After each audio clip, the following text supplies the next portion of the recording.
Jadi yang pertama tadi mengenai bagaimana jaksa kok percaya ini kerugian real ya, kerugian nyata bukan potensi. Ini kan hasil diskusi lama dengan teman-teman auditor yang awalnya didukung dari perhitungan kerugian dari ahli. Tadi sudah disampaikan oleh Ibu Deputi bahwa kerugian atas perbuatan kerjasama PT Timah ini dengan smelter itu ada 2,285. Perbuatannya apa? Nah ini kan PT Timah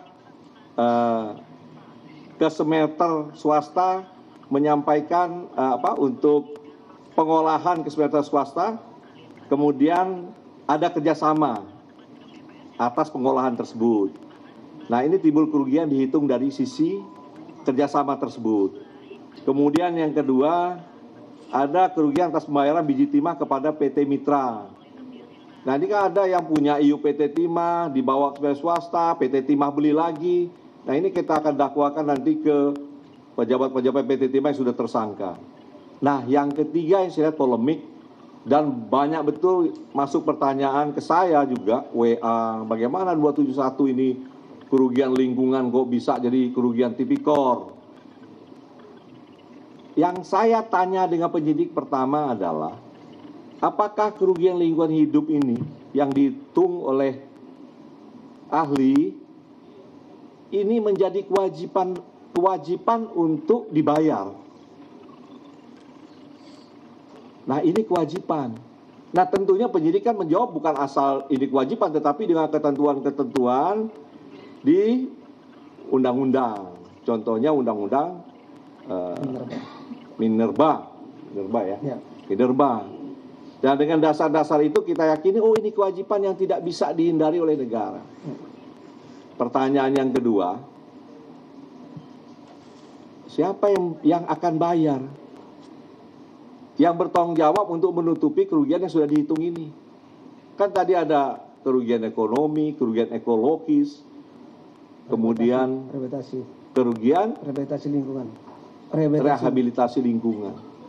Apakah kita bisa menghindar tiga ini? Saya bilang nggak bisa. Ini harus tetap dipenuhi. Itu pertanyaan saya kepada penyidik, dan penyidik bisa menyampaikan semua dasar hukumnya bahwa kita tidak bisa menghindari ini. Nah yang saya tanya lagi, siapa yang harus bayar ini? Nah ini yang menjadi polemik, apakah ini masuk dalam kualifikasi undang-undang lingkungan atau tipikor? Ternyata ya, penyidik ketika melakukan expose di hadapan kami, itu kita lihat bahwa perbuatan ini dilakukan di dalam kawasan IUP PT Timah. Sehingga kewajiban ini melekat ada di PT Timah.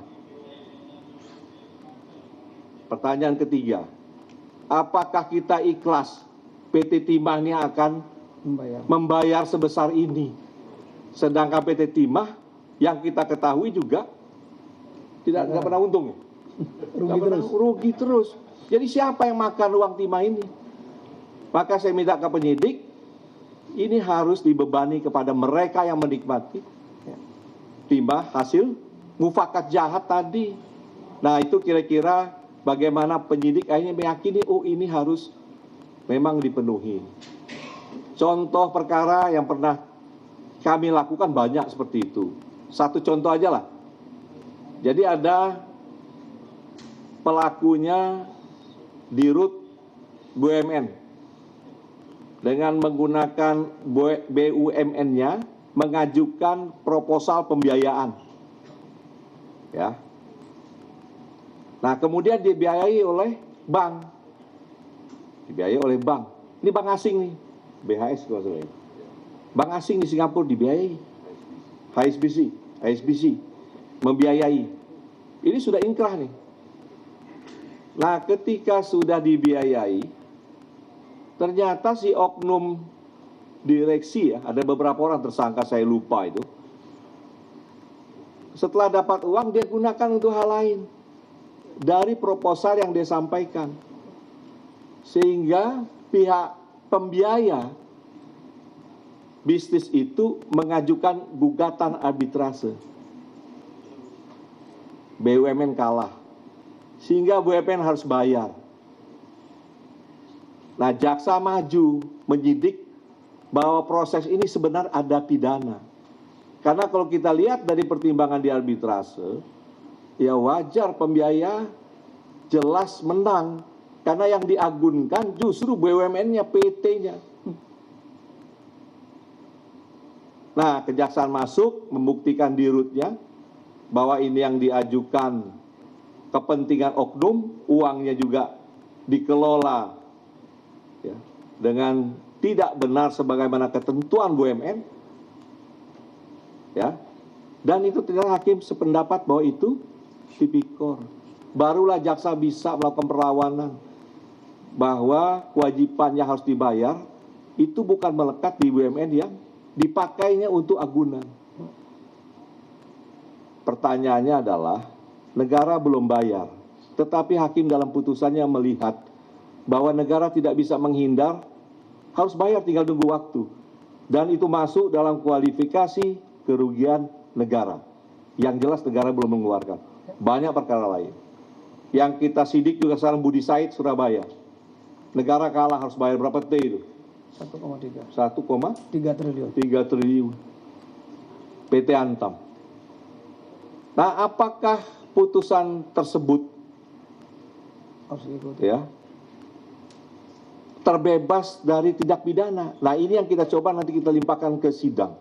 Karena jaksa yakin timbulnya kewajiban itu yang menjadi alas gugatan dan dimenangkan ada tipikornya. Karena ada keterlibatan mufakat jahat bersama dengan pegawai Antam. Nah, jadi saya minta teman-teman bisa menjelaskan kepada publik bahwa kenapa ini kerugian real. Satu, karena ini kewajiban yang tidak bisa dihindari dan putusan pengadilan sudah ada seperti perkara yang sama. Yang kedua, ini menjadi kewajiban PT Timah harus menutup ini karena di wilayah dia. Yang dimana di undang-undang itu ada berapa pasal tuh di sini. Ya, ini menjadi kewajiban pemegang iupnya. Jadi yang ketiga, ada alat bukti mufakat jahat antara mereka sehingga kewajiban ini timbul ke PT Timah. Nah, kira-kira seperti itu cara berpikir sehingga kami yakin bahwa ini kerugian real, bukan potensi yang harus ditanggung oleh PT Timah secu negara. Ya, jelas ya? Oke.